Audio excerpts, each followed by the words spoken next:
My one goal is to make the experience of patients and caregivers the best it can possibly be.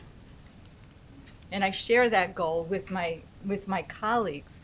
Dr. Michaud told you about how she speaks up at the Tumor board meeting. This is a view from the window of the Tumor board meeting. It meets at the crack of dawn with these esteemed doctors, the pulmonologists, the surgeons, the oncologists, the radiation doctors, as the sun is rising, and they talk about you and the care that you need and how to put their heads together and come up with the best possible plan for all of you. So from the moment treatment begins and even before, I work closely with these doctors, your doctors, to make sure you have the social, emotional, and practical support needed.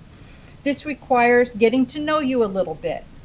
And I welcome your calls so we can brainstorm together to identify what services may be uniquely helpful to you. We can discuss any feelings you have about anxiety or depression and assure you feel safe at home. Those are some of the basics about social work.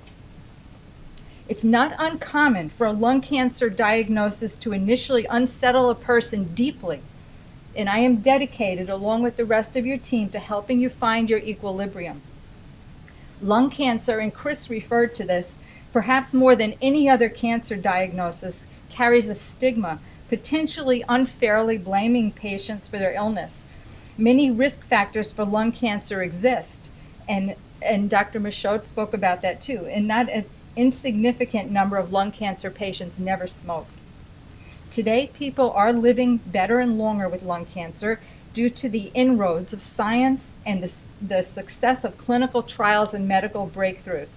I see this every day. And Wednesday mornings, also very early, the whole team gets together, maybe 25 people in the room, and talk about the trials that are going on here at the Cancer Center and about how you as individuals are doing in the trials.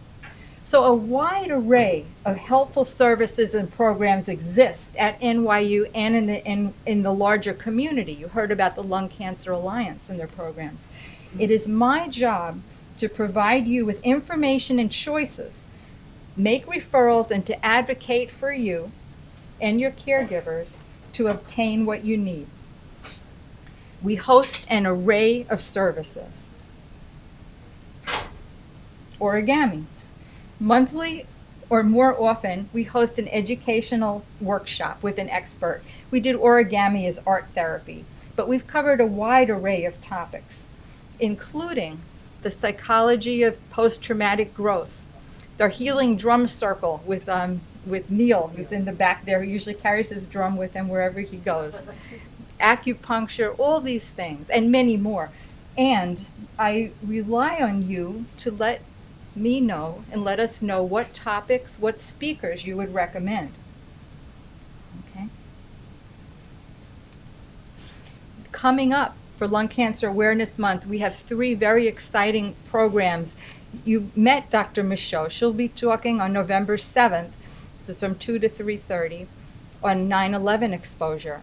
We're also going to have Dr. Ben Cooper talk about radiation therapy, and our rehab medicine doctor talk about reducing stress and building strength.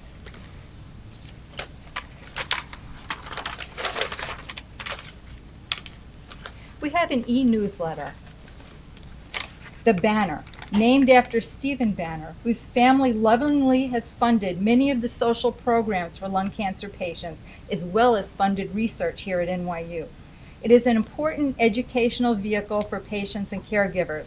An editorial board, and I think we have a few editorial board members in the audience today. And I'd like to just give you a shout out. Thank you very much. Along with patients, caregivers, social workers, doctors, all participate. Dr. Shum wrote an article in our last newsletter.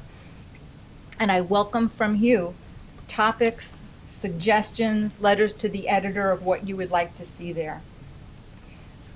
You heard about the group, which I dearly love, that meets for 90 minutes every week. It's for patients who are actively on treatment, chemo, immuno, radiation therapy, targeted therapy. Together we can assess if the group is right for you. If it's not, or if it's not convenient, community support groups are available, as well as opportunities for individual psychotherapy and psychiatric consultation.